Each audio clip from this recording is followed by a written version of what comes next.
Hey goalies, this is Adam Cooper from the Goalies Are channel, coming to you right from the MasterCard Center here in Toronto, where the Toronto Maple Leafs practice. And no, that is not the Leafs behind me, but normally they would practice here during the mornings when they're in town. So in the spirit of the Maple Leaf theme, I am going to bring you a review of Ty Domi's book that I just recently read called Shift Work.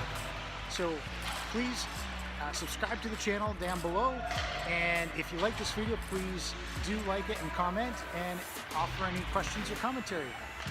I will be back in a moment to bring you my detailed review of Ty Domi's Shift Work.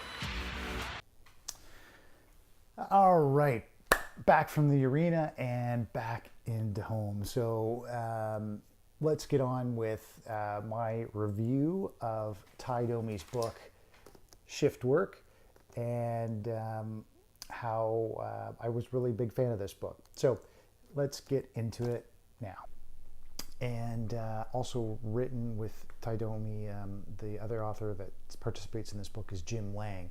Some of you in Canada might recognize Jim Lang. I think he's done some sports radio in the past and TV.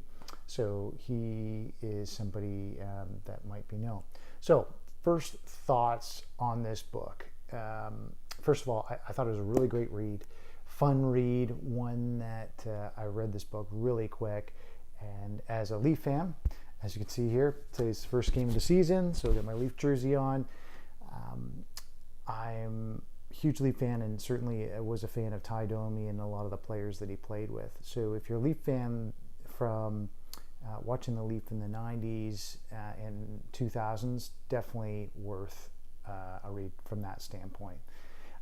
So maybe where I can kind of start and just summarize without giving a lot of the pieces away from this book would be Shift Work starts off with, Domi's early career in his early days growing up in Belle River, Ontario, which is just outside of Windsor in southwestern Ontario. So it was interesting to hear his perspective on, as a kid growing up, he was really tough as a kid as well. In fact, he would protect his older brother Dash in fights often, so that was quite interesting. The other things he talks about are his early days in junior. For those that don't know, he played with the Peterborough Petes, and in his second year he had the opportunity to play with Mike Ricci, who was a rookie, and he actually helped that team get to the final. So that was really interesting to hear that dynamic in that story. And then I think he ended up playing in the finals against the Windsor Spitfires and Adam Graves, who he later played with the Rangers. So it was kind of fitting. And they ended up losing to the Spitfires, but then got back into the finals the following year and eventually won against a really strong Niagara Falls team with likes of Brad May, Keith Primo, Scott Pearson. So really interesting to hear who out of the junior days he played against that eventually made it to the NHL. Really interesting tidbits that he offers as he gets into the NHL. He started out with the Leafs actually. The Leafs actually drafted him, and then he got traded to the Rangers. And his days with the Rangers were really fascinating. Like, he had roommates. Many of you would know Lindy Ruff, who's a coach in the AHL, Joey Kocur, a big game fighter, and Adam Graves. So those were some of his closest buddies on the Rangers at that time. And he talks about how he really wanted to emulate his game after one of his idols, Dave Tiger Williams. So that was kind of neat. And then once Messier got traded to the Rangers, really great stories there around how Messier really taught him and a lot of the players what it takes to be a winner and how to carry themselves, work ethic, and just bringing that leadership presence, which I thought was amazing. Because in the 90s and early 2000s, I was a huge Rangers fan, huge Messier fan, so I just loved hearing those stories and those relationships. Obviously, Adam Graves on the Rangers at that time was a huge buddy of his. Other guys in the Rangers like Tony Monte, Doug Waite, and then he talks about his epic battles with Probert, which were just fascinating to hear. Then he gets into a lot of his time with Winnipeg Jets, and he got traded there. And he was just really in it there at a time which was pretty historical, with Timo Selanne joining that team as a rookie and Domi being on his line and helping him, and having that just epic year where he just totally destroyed Mike Bossy's rookie scoring record. And then for Toronto fans, once he got traded from Winnipeg to Toronto, he talked a lot about his relationships in Toronto with, really goes into deep details around some of the nuances with Pat Burns, Pat Quinn, and coaching. So I found that really interesting, because not many other players talk in depth about their relationship with their coaches, or a lot of the coaches that they've had, it hasn't been that friendly relationship. And Domi gets really articulate around why those relationships with those coaches were so special.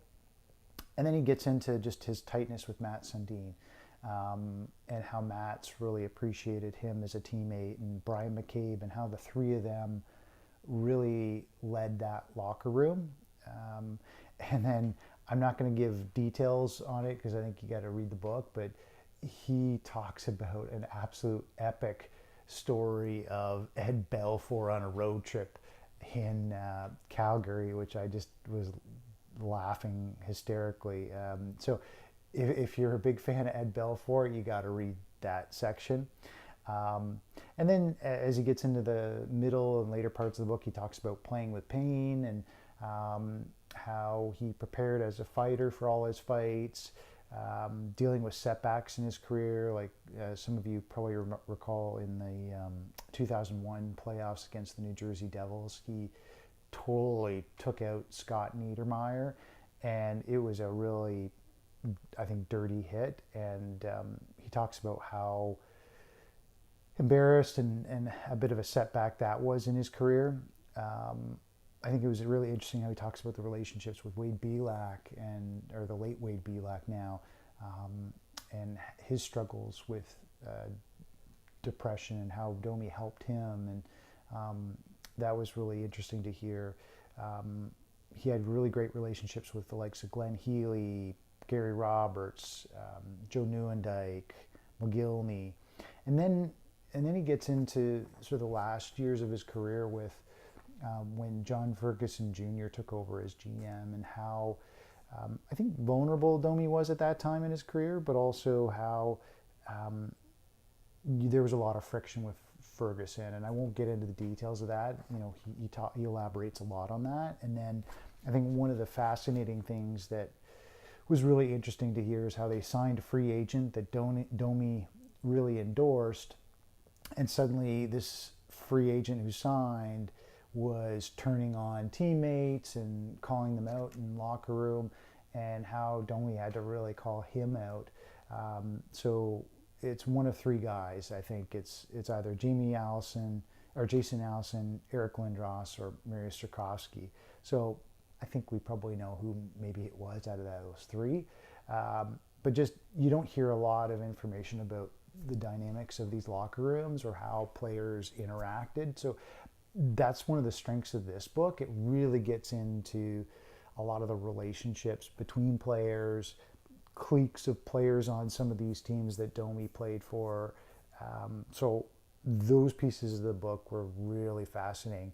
Later parts of the book, you know, he talks about life after hockey and some other things that I thought were so. But for the most part, book really well put together. You could tell that Jim Lang and Domi, they really did their research.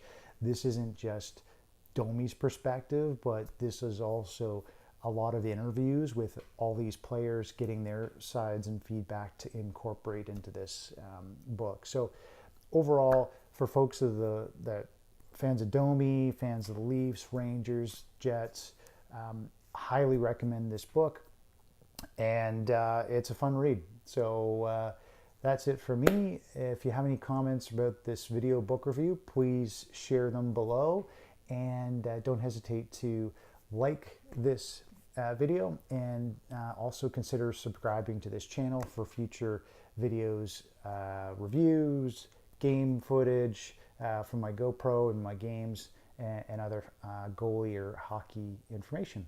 Thanks so much. This is Adam Cooper checking out from the Goalies Art channel.